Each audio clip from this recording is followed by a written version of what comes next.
Colleagues, I promised we'll start promptly, and so we will begin.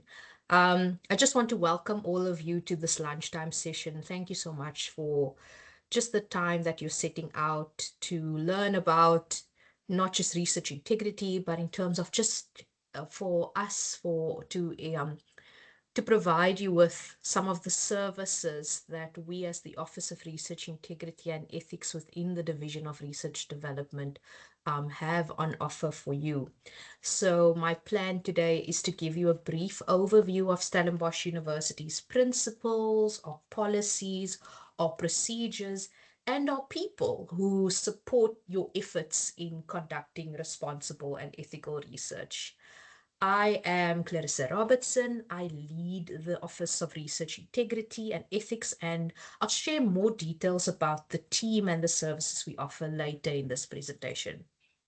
So I just wanted to give a friendly wave. I'm going to switch off my camera so that it's not too distracting and so that I can kind of keep an eye on the presentation slides and the chat.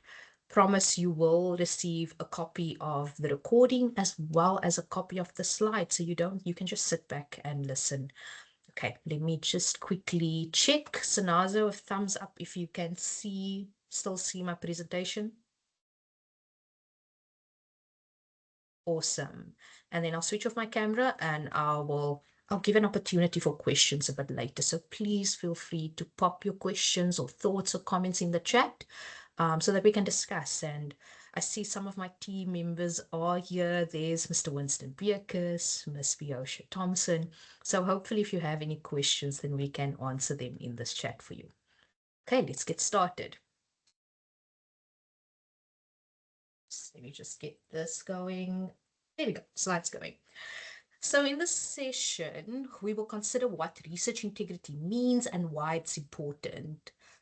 We will also touch on what is considered to be research misconduct and some of its drivers. And then following a discussion of what those drivers are, I will share how our Office of Research Integrity and Ethics can support your research endeavors. So research integrity often refers to the values and principles to be followed by the individual researcher. However, the scholarship on the responsible conduct of research recognizes that research institutions, other stakeholders, and systems play a very big role in creating an environment where responsible research can flourish.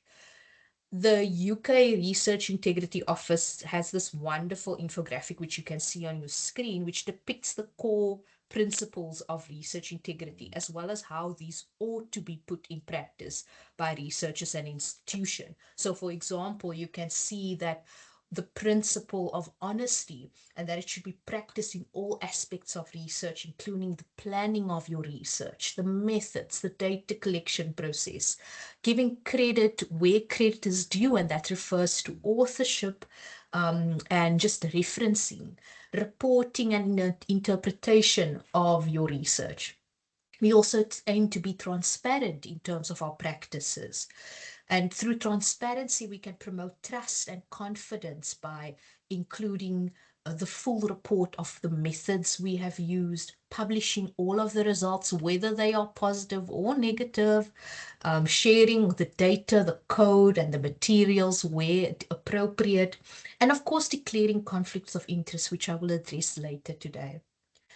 And like I said, it's not just an individual endeavor or consideration, but it also means that institutions and other stakeholders are also required to be accountable in terms of our research endeavors. So that means accountability of everyone involved in the research process. And that means researchers, yourselves, institutions, funding bodies, and publishers. We all have a role to play. And then, of course, rigor in line with disciplinary norms. So it's important that we don't apply or presume to apply one specific disciplinary norm or model or standard to another.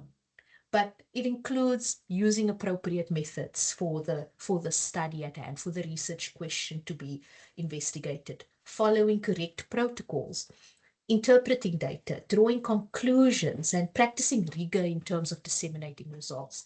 And finally, but certainly not the least, is respect.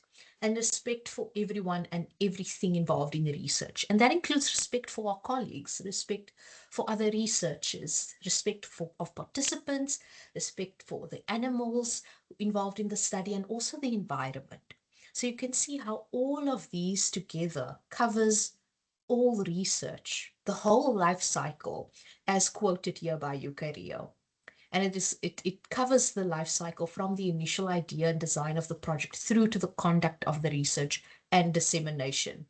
And it also covers making sure that the environments and systems that we have in place actually safeguard those good research practices rather than hinder it. So you can see that it's in Stellenbosch University's best interest to make sure that the environment in which we conduct our research and the systems that we have in place actually enhance good research. So Stellenbosch University, in accordance with our policy for responsible research conduct, we adhere to the Singapore Statement on the Research Integrity. And this was developed at the Second World Conference on Research Integrity, so in 2010.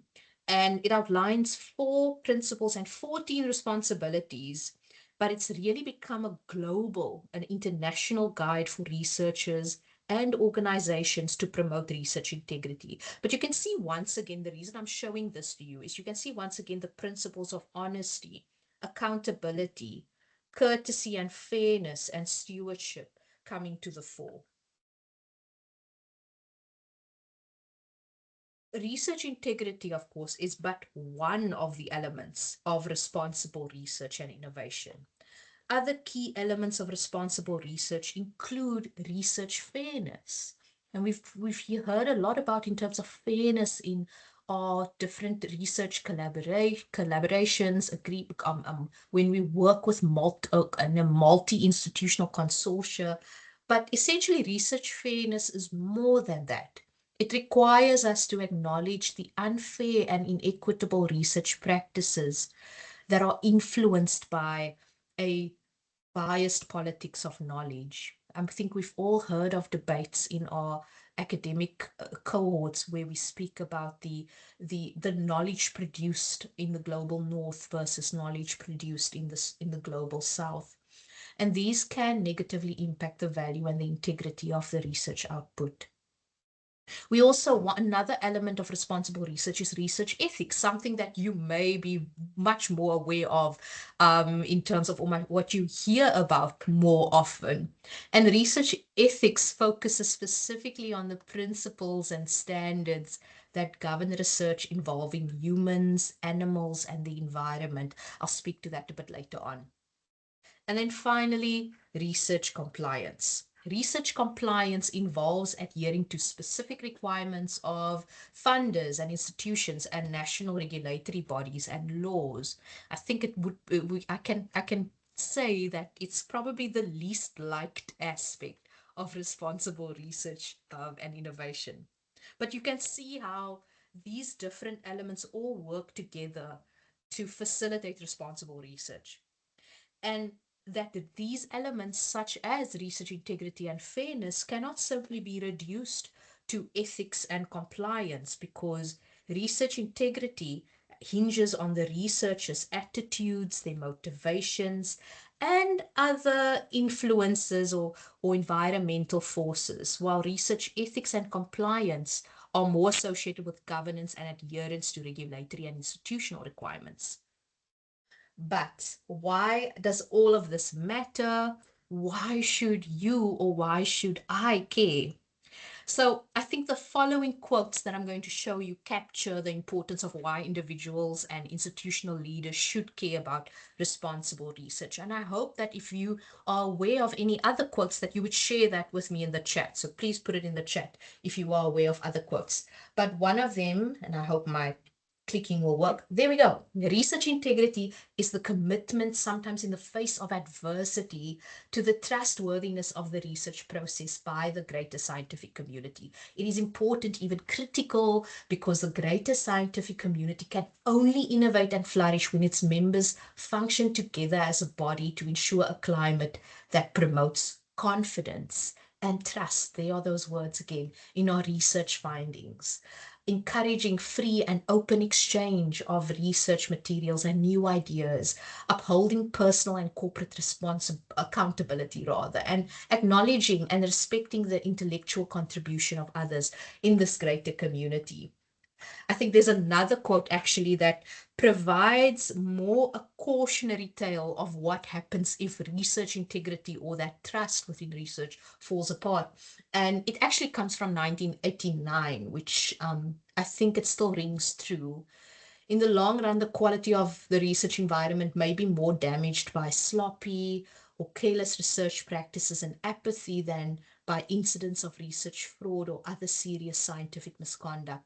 Preliminary studies and workshop discussions suggest that the research community tolerates too many substandard practices. These abuses must be corrected to restore a sense of moral integrity and professionalism in research. And I think you've all seen this next quote, which is just the general description of integrity, which says it is the choice between what is convenient and what is right. But the quote from 1989, or a long time ago, refers to the kind of research conduct that actually undermines this trust. The most notable and what is considered very serious research misconduct includes the following examples of research fraud. So now we've entered into what is research misconduct. And I think we can't speak to research integrity and the right way to do things without recognizing the where things go wrong. So one of the ways that things can go wrong is through fabrication, which refers to the making up of data or results and recording or reporting them. There's also falsification, which refers to manipulating research materials, equipment, or processes, or changing or omitting data or results such that the research is not accurately represented in the research record. So there we get that aspect of honesty and transparency. Plagiarism, which is the appropriation of another person's ideas, their processes, their results, or words without giving the appropriate credit. At Stellenbosch University, apart from these three examples of what is considered research fraud, you commonly hear in terms of the research integrity circles, they refer to this as FFP. Stellenbosch University also recognizes questionable research practices as a form of research misconduct. So, questionable research practices are considered or defined rather as suboptimal practices that exist in the area of ethical ambiguity between what is considered sound scientific conduct and outright scientific misconduct. So, if you imagine responsible research conduct in a kind of a spectrum, you have responsible conduct of research on the one end, questionable research practices somewhere in the middle, and research fraud or the FFP of research misconduct towards the other end of the spectrum. And what is important to note is that those who are vulnerable to research misconduct are ordinary researchers like you and me, especially when we consider the following stresses and drivers of research misconduct. So you can see there how, in terms of this is the Office for Research Integrity of the NIH. This is their table where they say what drives people to commit research misconduct. And they actually drew some of these quotes from people who admitted to research misconduct in closed Office of Research Integrity cases. And of course, you can see there, and I think this is the attitude of our institution as well, is that even though research misconduct is never justified, it is important that we recognize the drivers of misconduct to better understand how it can be prevented. So poor supervision, for example. So if you are a supervisor leading a team of students, it's important to take note that in terms of how your relationship with your students might actually discourage them from being open or transparent. I think there's many students who suffer from a fear of failure. where they feel that it would be more detrimental to share something that they've done wrong um, than actually than that well keeping it quiet than sharing it rather. There's also inadequate training, competitive pressures within the environment, personal circumstances, and individual psychology. Like I said, you get a copy of the slides so that you can just actually read through some of the quotes. I think some of them are quite interesting. But you can see that research integrity and responsible conduct of research cannot be an individual matter of concern, but it should be of importance to the entire research community. So we need to be aware of these pressures and seek the support or advice when we think we may be on the wrong path or vulnerable to research misconduct. So what does SU have in place to support responsible research and to address potential misconduct when they may occur? So Stellenbosch University, through the Office for Research Integrity and Ethics, follows a two-pronged approach. Namely, we promote and foster responsible conduct of research, and that we do through research ethics review and post-approval monitoring. So you've all probably engaged with one of the research ethics committees at Stellenbosch University. We also offer consultation and advice through our Office for Research Integrity and Ethics. We offer training such as this, so just to raise awareness of what that there's support available or help and advice available, but we also offer more tailored or specific training, as you've probably seen in some of the info sessions we've had in the past couple of weeks.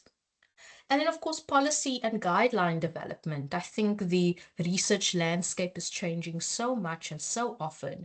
So, for example, one aspect within the DRD that came from some of these changes is our state position statement on the ethical use of AI in the research, teaching, learning, and assessment. So in the next few slides, I'm just going to briefly mention the specific structures and policies and procedures you have access to. Oh, I almost missed the second aspect, which is a very important aspect that our office provides, is in the case when things go wrong, because of course we hope that everything will go right in your research, but in the case where things are going wrong or you feel that you may have be vulnerable to research misconduct, to committing research misconduct, or perhaps that a colleague of yours is vulnerable to it. We also have procedures in place to respond to allegations of research misconduct or breaches of research norms and standards that I'll also touch on a bit later. So Stellenbosch University, in terms of the research ethics review process, we have 4 research ethics committees responsible for evaluating research proposals, and their duty or their mandate is to check for adherence to ethics principles for research involving humans, animals, and the environment. So if your research involves human participants, animals, or your research may have an effect on the natural environment, you are required to submit your project, or at least that find out whether you need to submit your project to the relevant ethics committee for research ethics review and approval. The key takeaway here, if you forget everything else in this presentation, is that research ethics review is a legal and institutional requirement. You must seek research ethics approval before you can start any research involving human participants, animals, or research that could be hazardous to the environment. So I urge you, a plea from my side is to visit our website to find out more about these processes or to contact the relevant REC team for specific research ethics related questions. Okay, let me just get my next slide. Here we go. Another key takeaway is that the research ethics committees are actually made up of your peers. They are academic support structures within the institution. Yes, they deal with ethics standards and regulations and compliance, but the people who review your research are fellow researchers within the various faculties at our institution. So research ethics committees consist of academics and researchers from various disciplines who volunteer to review your work to check for adherence to national and disciplinary standards. You yourself, if you would like to be part of this of a committee, any one of the committees which I referred to earlier, you are welcome to reach out to our office to find out how to become a member, depending on the specific committee that you want to join. And the committee also consists of community members. These are people who are not part of the university. They are not students, they are not staff, but they represent the community, the voice of the community within the context of research ethics review. So these committees are supported by professional support staff within our office and the Health Research Ethics Office at Tygerberg campus. So I'm now going to show you the wonderful support team you have access to, who would be ready to answer any questions you may have regarding the research ethics review process. I don't have pictures of all of them, but there you can see them. It's Mr. Winston Beerkus and Biosha Thompson Graham, who lead the Research Ethics Committee processes for animal care and use, biological and environmental safety, and can also answer any questions you may have regarding permit compliance. We also have the team for social behavioral and education research, led by Miss Melody Shana, and also her team, Aidan Williams at Cassie Toy. So these slides will be shared with you, so you will have access to the email addresses. And then at the Tygerberg campus, the team who deals mainly with the health research ethics committee procedures. Here you see their wonderful faces. We have Charmaine, who is the head of the health research ethics office, and her team that can answer any of your questions if you are doing health or clinical research. So the DRD also offers training. I've mentioned that. We also offer training on responsible research conduct and ethics. These are made available freely on our YouTube page, so you can watch these at your own pace. This very session will be made available on YouTube. So if you have any questions while you watch the sessions from the past couple of years, I think it spans back to 2022, if I'm not mistaken, you are welcome to reach out to us if there's questions or if you need help from our team for any guidance. And then the research ethics committee, but of course the research ethics committee is also involved in developing policies and procedures, but mainly the division for research development team, the broader team. We also ensure that we have the necessary policies and the procedures in place to support and guide responsible research. So in the next slide, I'm just going to give you a few examples of those policies that help support and can give you great more details in terms of what is deemed responsible research practice, or things that you need to consider. For example, a principle of responsible research practice is sound financial management and integrity within for research grants. So we know that all research projects involve some financial cost. So as researchers, we need to it's our responsibility to familiarize ourselves and comply with the applicable institutional and funder specific policies. And although this might seem a kind of stretch in terms of the financial, you don't have to be necessarily an accountant. The DRD has project accountants available to assist you and guide you in this regard. But how this intersects with integrity and ethics is, for example, in terms of data management, informed consent, and data sharing.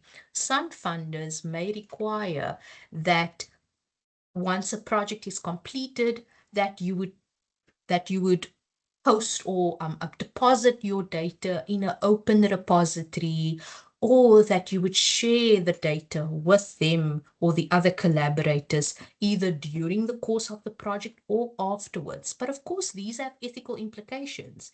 You need to ensure that you've actually obtained the necessary informed consent from your participants to share the data in this way, and you need to take into consideration legal requirements such as the Protection of Personal Information Act to make sure that it is legal for you to share this data or the kind of data you may share. This is all part of responsible research conduct, and it can be quite overwhelming for a researcher, especially, I mean, you are focused on your research. That is what you want to get started with. But that is also where our office can assist with guidance, or we can direct you to the right people to speak to should you have any questions in this regard. We mentioned conflict of interest earlier on when I showed the UK Rio slide. Conflict of interest essentially just means when or occurs when your professional judgment regarding research is influenced by another interest, which may negatively affect the well being of your participant or the results of your research. So, of course, I think that the current policies on conflict of interest are under revision. Some of you may have seen it circulating within your relevant faculties and departments.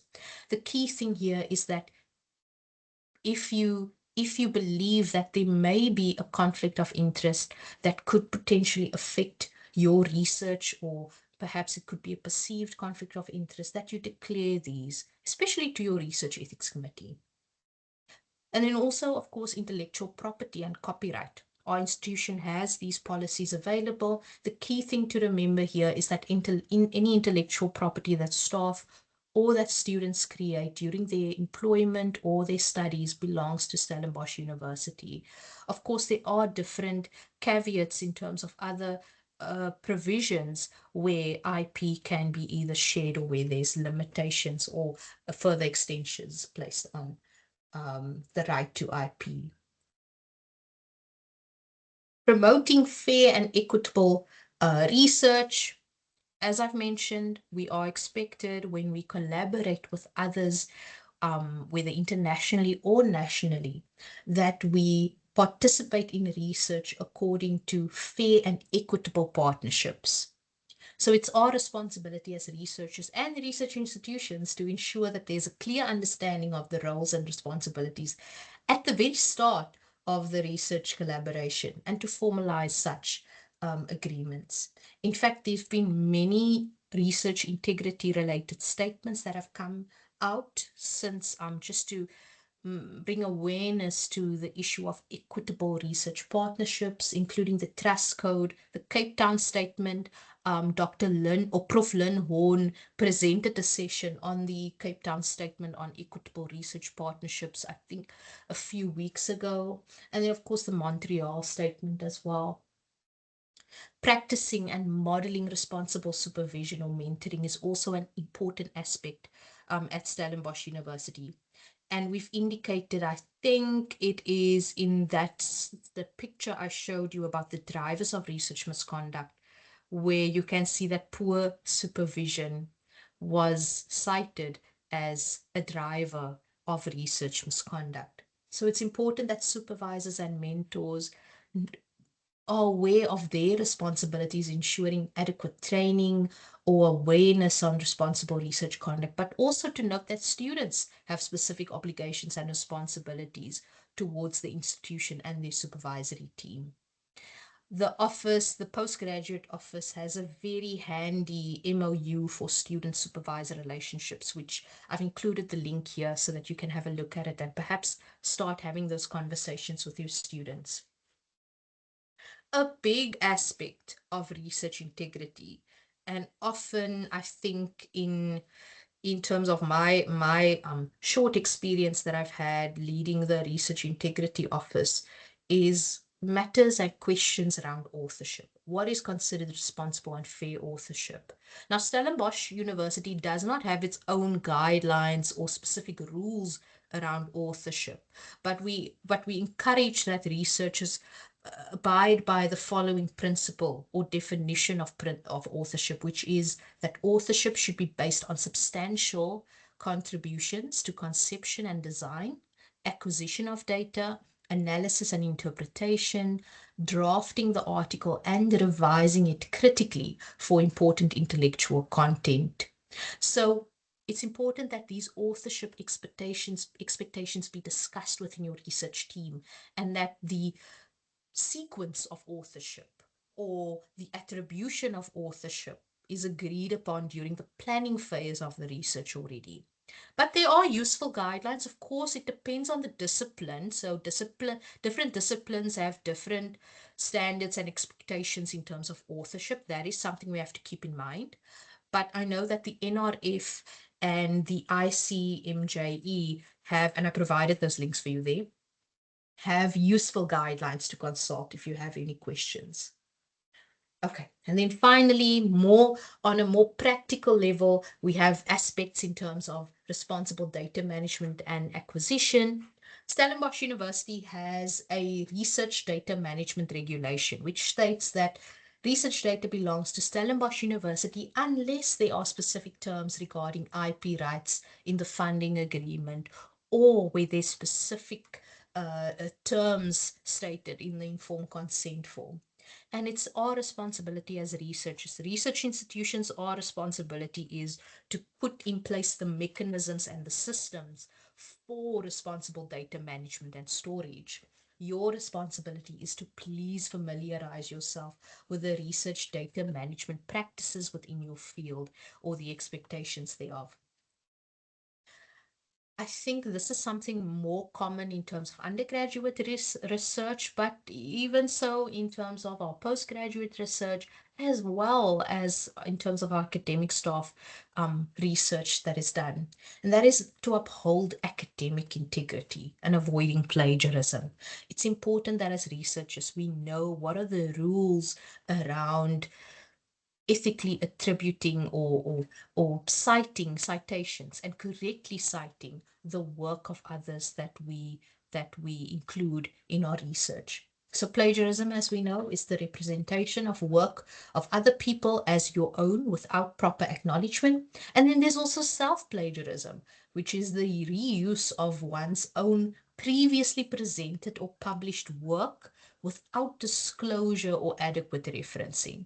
So our university has a policy on plagiarism, and I would encourage that you consider or enroll in the Avoiding Plagiarism workshop offered by our postgraduate office. It's really helpful, and it's just a good refresher to keep in mind what are the current standards expected from researchers.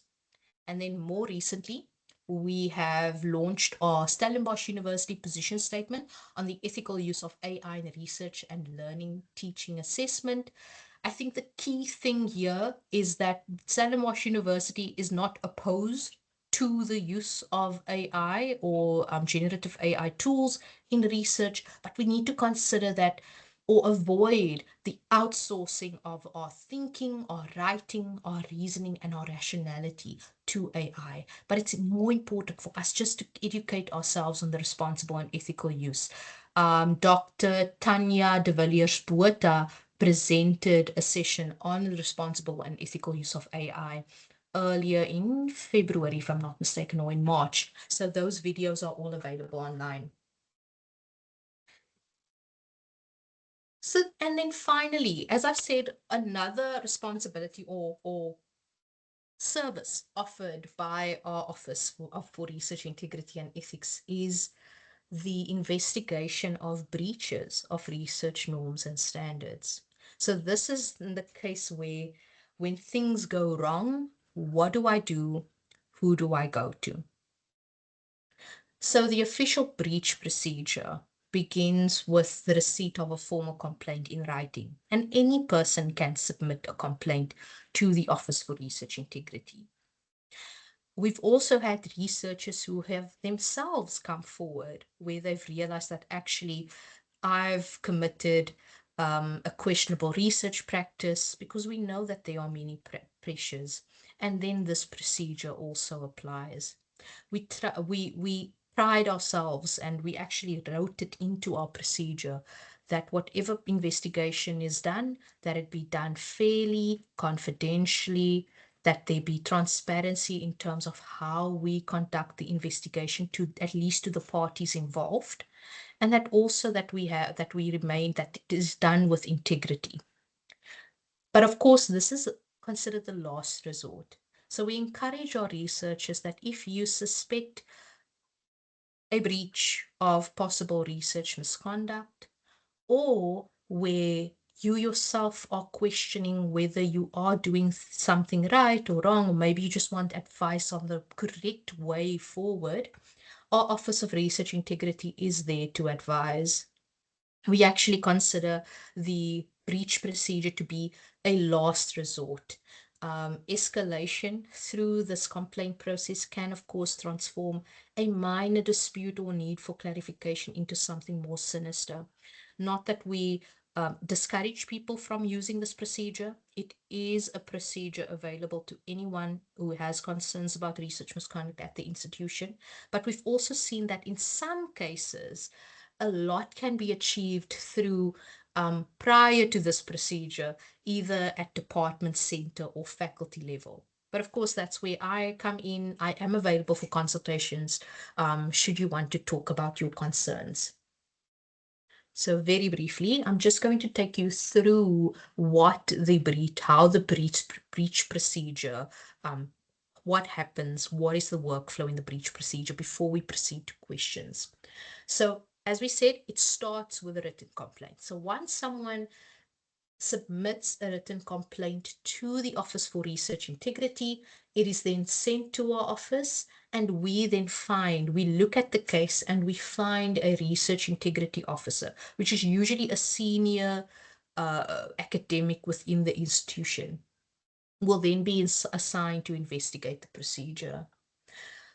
This process must take place within 14 days. So you can see we operate on strict timelines.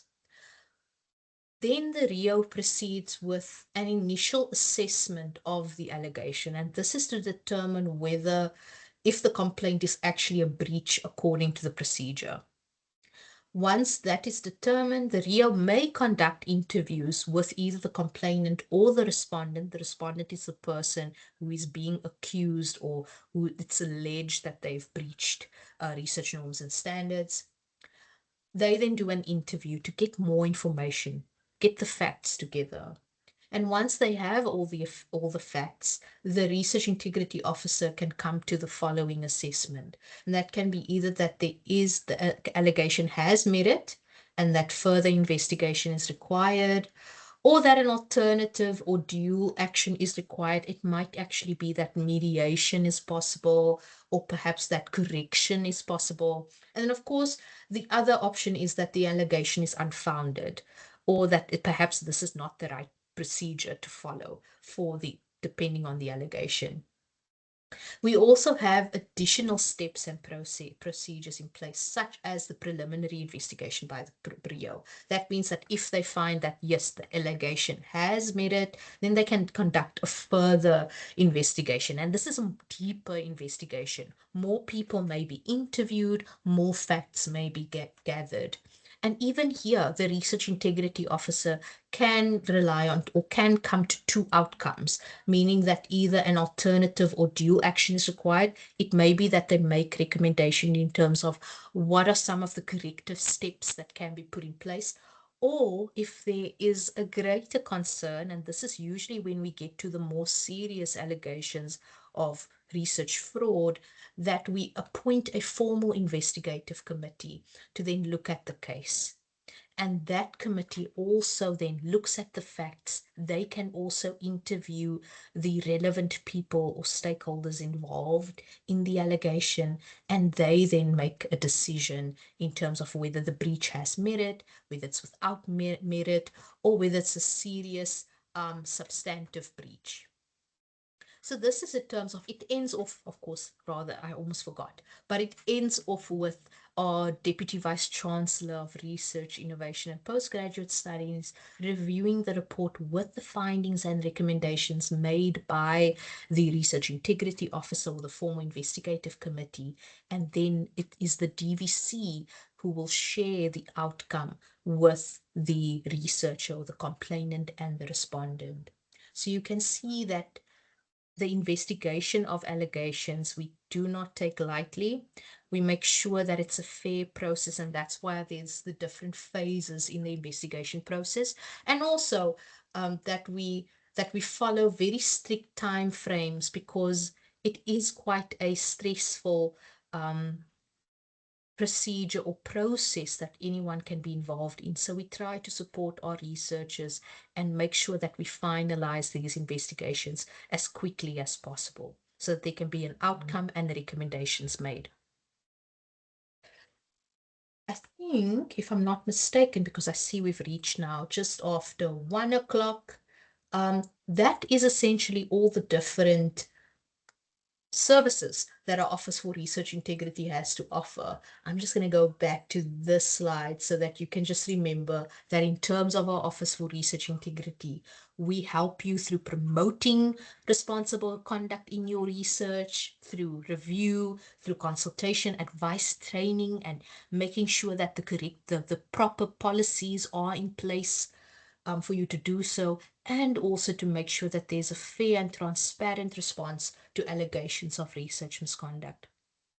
Thank you so much for your time that you've stayed this long and for your interest in terms of responsible research conduct. And I hope I don't see any questions in the chat. I have kept my eye on the chat and I don't see any questions. So I'll put my camera back on so that you can see my face again and to find out if there are any questions. Although, given that it's research integrity and ethics, I often find that people are very reluctant to share their questions or their insights on such a public forum. So, as I've said, the slides will be shared with you, and you can contact me or the rest of the Office for Research Integrity team should you have questions about your own research or you just want to know a bit more about what we can offer or how we can help you. Thank you very much.